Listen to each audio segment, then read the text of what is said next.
ఒక అడవిలో రావి చెట్టుపై చిలుక తన ఇద్దరి పిల్లలతో ఉండేది. ఒకరోజు పెద్ద గాలివాన రావడంతో చిలుక గూడు పడిపోయి తల్లి చిలుక చనిపోయింది.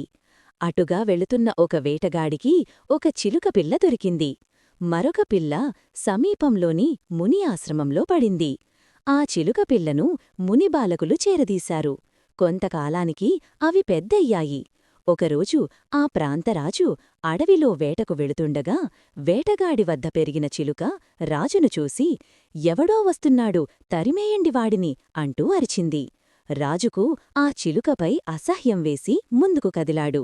కొంత దూరం వెళ్లేసరికి ముని ఆశ్రమం కనిపించింది. అక్కడున్న చిలుక రాజును చూసి, దయచెయ్యండి మహారాజా, మీరు మా ఆశ్రమానికి రావడం చాలా సంతోషం అని ఆహ్వానించింది.